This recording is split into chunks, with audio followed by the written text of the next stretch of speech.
everybody, welcome to my channel. Today we are going to make the Sublimation Kleenex boxes. So I made this already for a teacher gift. I wanted to see how well it turned out and I absolutely loved it. I always love making things for people and I thought, let's just see if I can make something else.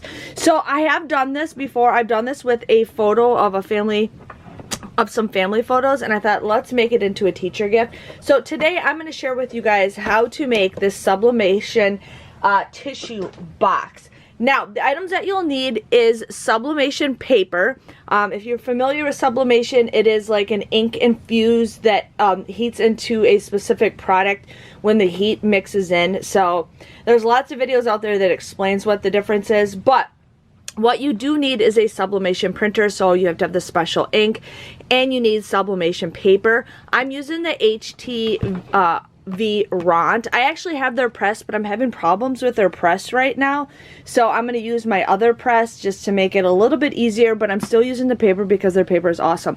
Now, I am using the 8.5 by 11, which is your normal size printer paper, okay?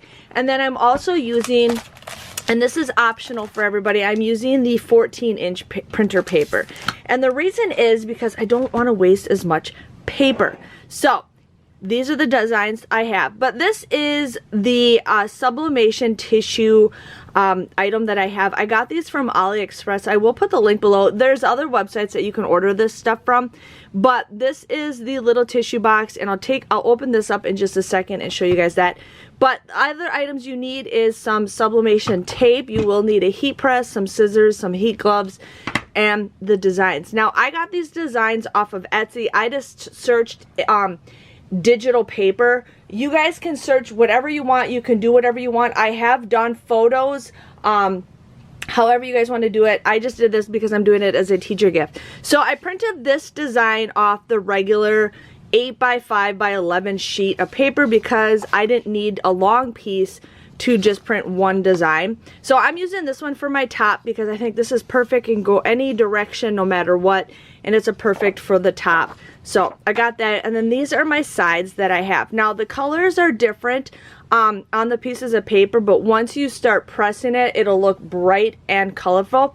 One thing I do want to give you guys a heads up on, you want to make sure you flip your images. You want to have it where it's backwards basically. So right here you see ABC, it's backwards. You want to flip it because when you do press it, it will press the right way. So those are the papers that I use. You need 5 designs for each side. Now you could use, the bottom does have a spot where you can sublimate it, but you won't see it, so I say you don't need it. But what we're going to do is open this, and then I'll share with you guys what to do next.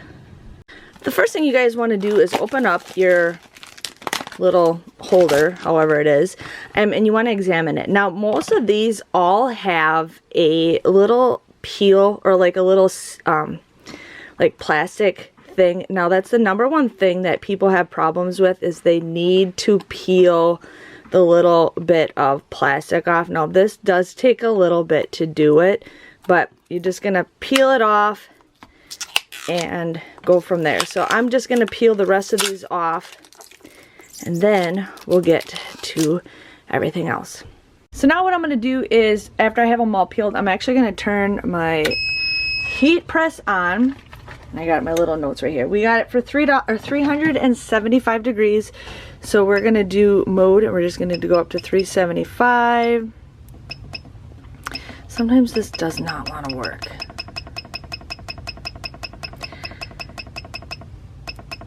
I am going to say the HTV Ront heat press is so much easier than this. And then we're going to do 45 seconds.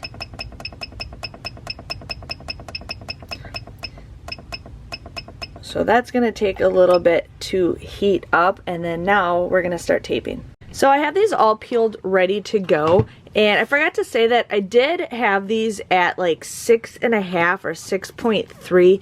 You want to make sure you have plenty of room for the things. When I was doing the photos, they were just a little bit smaller than that. But what we're going to do is actually put this together. And the reason is because you want to make sure, depending on what photos you use, what pictures you use, you want to make sure you use them on the right, or you want to have them face up is basically what you want. You don't want them to be upside down or accidentally make that mistake.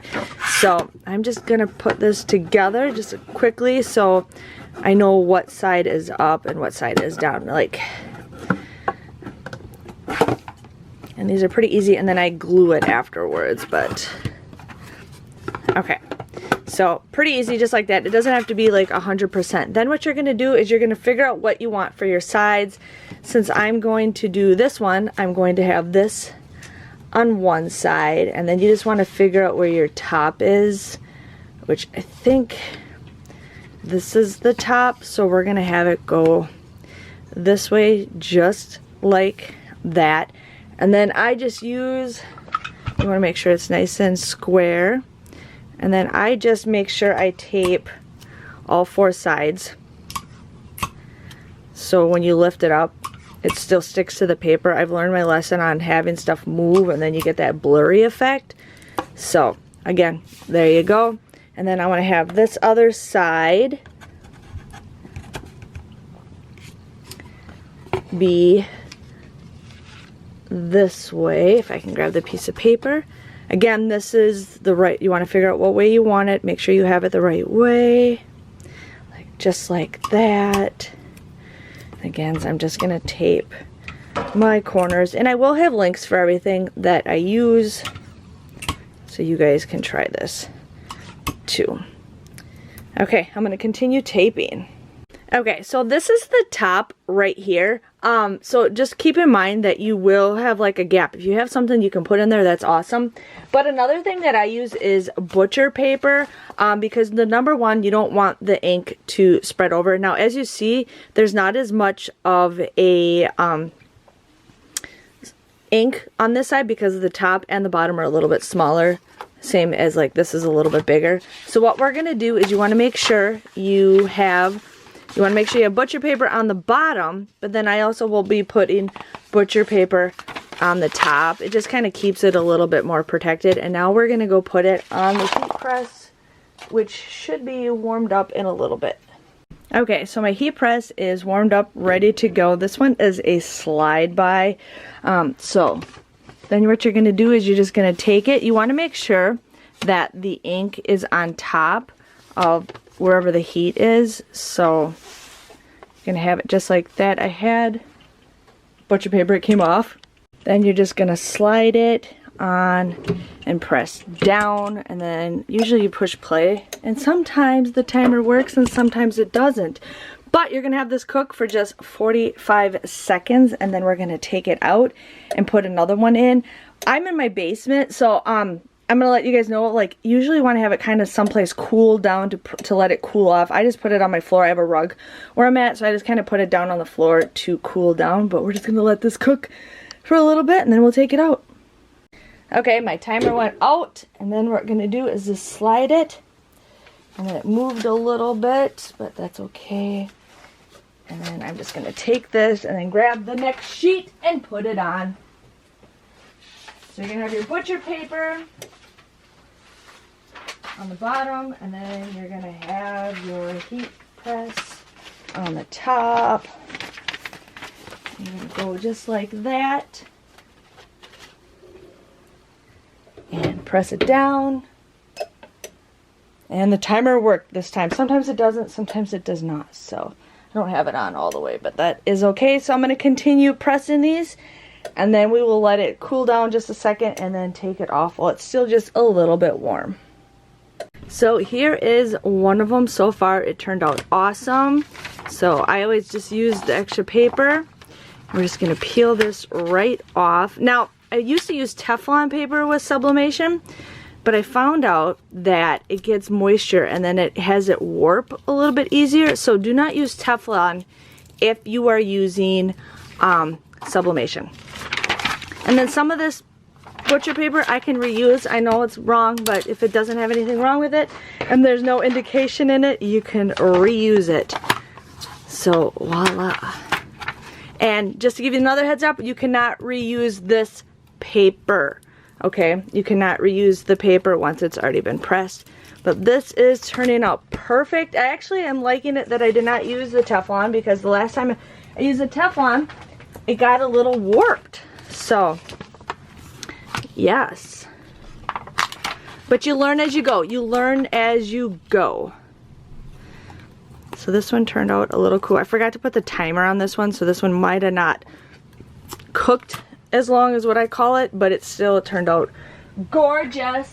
And then this is the last one that I did, and it is still a little warm, but that is okay. And it turned out perfect. So there you go. You guys got your own little Kleenex box or tissue box. But next thing we're going to do is put it together. So, like I said, you don't have to worry about the bottom. Now the bottom is a little bit bigger than the other one. I'm just going to give you guys a heads up on that. But then you're going to do is just put this in there. Put it in there. Put that in there just like that. Put this on the side. I know you guys can't see it, but put that in there. Now, another thing I do is I will glue the insides a little bit.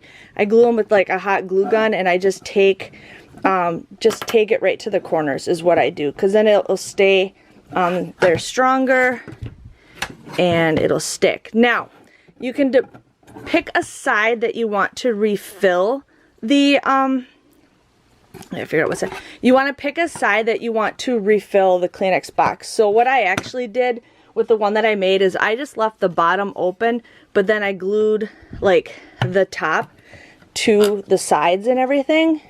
So there you go. There's your own little Kleenex box. Look at that. And then how I just refill it is I just take this out. I'll show you guys the one I made.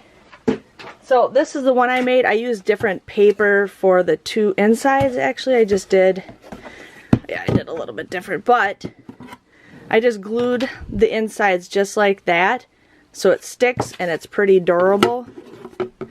But there you go.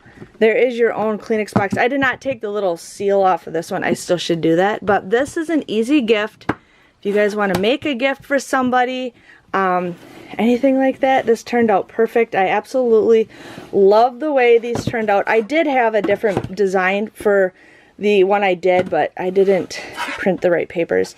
But that is okay. I love this design. I think it turned out super cute. You could do the same design. You can do any design. I will make another video when I do photos. I just have to order more of these, but this turned out awesome. I forgot to turn the timer on for this one, so there's a little bit of a glare on it, but that's okay.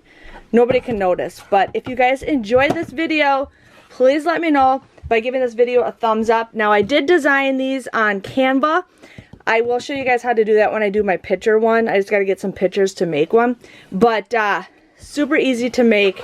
475 degrees for just 45 seconds is what you're going to... 375 degrees, sorry. 375 degrees for 45 seconds. And you guys can make something just like this. See, you can see there's a little bit of a difference, but that is okay. But turned out awesome. Thanks for watching, and I'll see you guys later.